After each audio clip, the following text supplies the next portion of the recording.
What's up, Sneaky Nation? Welcome back to our week 4 and 5 news. I say 4 and 5 because last week we just kind of did scouting. This week we're going to look at all the stats and all that from the last 2 weeks. As you can see, the Texans and Colts both picked up another win, so they are officially up on me in the standings. Like, this really looks like it's going to be a good division.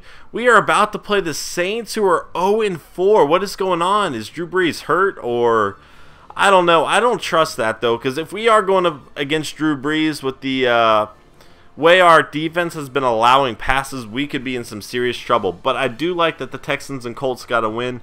If for nothing else, just to show how competitive our division is going to be. The Titans look like they also had a bye week with us. Let's go ahead and check out if there's any new draft stories. Originally an Iowa quarterback prospect, Israel Starks makes move to running back and shines with 124 rushing yards and a touchdown. He could be an interesting player. You know what? I might scout him in this video too.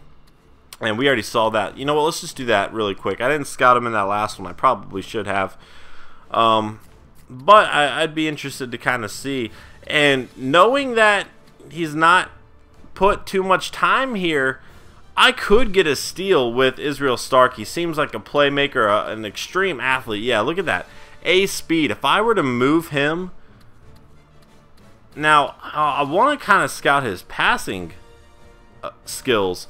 If I were to convert him over to a quarterback, he could be a weapon in certain situations. So anyway, let's go ahead and check out what he has to offer here in terms of running the ball. I mean, it looks, you know, D catching. I mean, carrying is C. Really doesn't offer too much as a runner, it doesn't look like. However, again, he's an athlete. If I can switch him around and try to find him a new position, he could actually be a pretty good quarterback with that A speed. I mean, that could be a huge weapon. But as it is, it really doesn't look like he's going to have too much to offer. I don't know, but we'll go ahead and save points and get back to the rest of this video. Hopefully, we can maybe get a steal with him. So yeah, let's go ahead and look at some of the league stats. Go to the NFL, check all this jazz out. Joswiak still doing pretty good, obviously. 8 touchdowns, 6 interceptions. I'm pretty happy with that. Levi Cadigan came in and made some huge plays. I was really excited about. And I know a few people are saying they want to see him start. But Joswiak, we're going to roll with him. We're winning right now. There's really no reason to switch it up. If Joswiak gets hurt, I feel comfortable with Cadigan going into the game. I know somebody said they wanted to see Matt Scott get some playing time too. And that's all possible. If all of a sudden Joswiak's having a bad game, you know, I might throw in Matt Scott or Cadigan. And that's not subbing Joswiak out permanently. That's just, I feel comfortable with my quarterbacks. And I wouldn't mind putting any of them in there if one of them's having a bad game. Peyton Manning leading the way, 10 touchdowns, only 2 interceptions. E.J. Manuel, who led the Bills to the Super Bowl last year and won it in his rookie season. 10 touchdowns, 4 interceptions for him. Kaepernick, 8 and 2. Joswiak sitting there tied for second, or tied for third in the league, I guess, with 8 touchdowns, and he's probably played one less game than the rest of these guys, so that's really cool to see. Nick Foles down here, it's cool to see him. Alex Smith, 11 interceptions through 4 games. Woo, that's not even boy, that's about like I was being his quarterback last season. I don't know. Rushing the ball, Adrian Peterson, 6.6 yards a carry. Rushing touchdowns, Alfred Morris with 6, Joique Bell with 5, Reggie Bush with 4, Isaiah Peed with 4, and Shane Vereen with 4. Moreno's down here with 3, and Frank Gore also with 3. It's kind of interesting to kind of see how they're doing next to each other. Frank Gore 5.4 yards a carry, Moreno is 4.6 yards a carry. And if we were to, I guess we can't really compare that because a lot of these guys like that have only had 3 or you know, 2 or 4, 1, whatever. Anyway. Receiving the ball, Wes Welker leading the way. Jordy Nelson, Randall Cobb behind him. Roddy White, Calvin Johnson Jr., and Aaron Dobson. Receiving touchdowns, Percy Harvin with 4 for the Seahawks. Hakeem Nicks, and somebody else brought this up. It's really fun to see him with the Colts here. 4, Santonio Holmes with 4. Mohamed Sanu with 4. And these two guys killed me. Wes Welker with 4 and Randall Cobb with 4. So a lot of guys with 4. I don't know. We might have a guy with 3. Maybe. Oh, I guess not. I think we have somebody with 3, and it's just doing that little glitch where it's not going to show them. But you see Jake Stoneburner and Justin Blackman here, each with 2. Blocking pancakes. Let's see who's doing good here. Cameron Martin, our rookie left guard, is leading the NFL in pancakes. That is awesome to see. Luke Jokel is down there as well. You see Spitz too.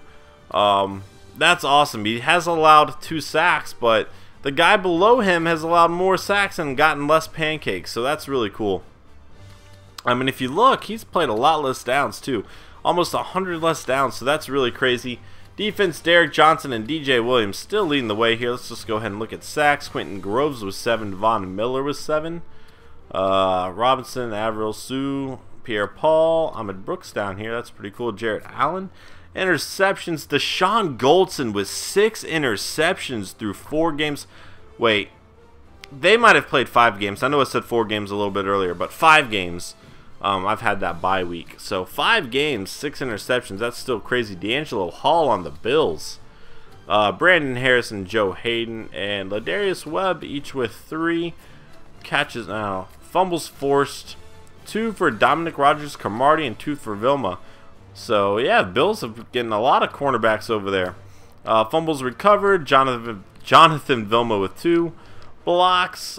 Cecil Spence, the rookie. He was a draft storyline last year. Let's see how he's doing over here.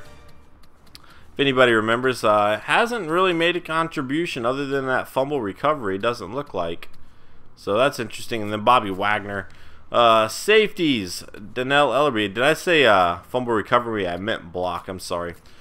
Safeties, Donnell Ellerby. They're saying he's the only one. We already know that's not true. But anyway, touchdowns, Bird, Butler, Smith, Martin, Rhodes, Ladarius Webb, Swearinger, Dante Hightower, Denard, Hayden, Joseph, Slay, Williams, Harris, Johnson, and Barry. All with 2. That is a lot of defensive touchdowns. My goodness. Kicking, Crosby's missed a few now. So if we were to go and look at this, Dawson is... Oh, wait, not Dawson. I'm sorry. Blair Walsh is technically the best kicker in the league. He's kicked the most field goals for all the 100% kickers. He also has the longest out of that group. The longest for the year is Prater and Crosby, both tied with 56. Punting's not really. I really wish this guy's name was John Locke. That'd be pretty awesome. That'd be pretty awesome indeed. Anyway, kicking, kick returns. Deshaun Jackson, now a Redskin with 1. And Gio Bernard, I love it. Well done, good sir, Gio. Punt returns, Percy Harvin with 2. Percy Harvin seems to be having a great year. And then Tavon Austin with 1. We'll go ahead and check out the players of the week and stuff like that. And that should be it. We'll check out transactions. I really doubt there's anything here this late into the game. But we can scroll down and see if there's another huge name released, like when we picked up Geno Atkins. That was so crazy. Yeah, doesn't look like it. So let's go ahead and check out awards here. Weekly awards. We'll go back to week 4. We have not looked at that. Matt Ryan, Jones, Timmons, and Andy Dalton. Alright. Get some pretty good games. Nothing really stands out as like extraordinary, but they all had good games. Cutler, again, that's not a really impressive game. Wes Welker, 13 catches. He didn't get a touchdown, but 250 yards is no joke. 15 tackles and an interception returned for a touchdown, and then 9 tackles with an interception. So not like extraordinary games, but obviously all solid games. That should be it for this video, guys. Again, I apologize for these two going up back-to-back. It's just kind of the way that played out, but luckily we're not going to have to worry about that again. And I will see you guys in week number 6. Wait, let's go ahead. Before we get there, let's go ahead and see what's going on with the team stats for the Saints. I want to know how in the world that they are 0-4 with Drew Brees. He has been hurt. Wait, did he retire? Maybe he retired and I just missed it. Huh. Did he retire? Let's look at depth chart. We might have to look at depth chart. Manage rosters. That'd be crazy.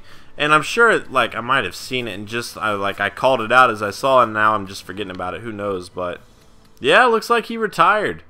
Wow, so we will be going up against a rookie quarterback. I like that for our defense. We'll get to the rest of their depth chart when we get there. Guys, thank you so much for watching this. I hope you guys enjoyed catching up with the recruiting and all that in the previous episode, and then the last 2 weeks this episode. And I will see you guys in week number 6 as we take on the New Orleans Saints. Later.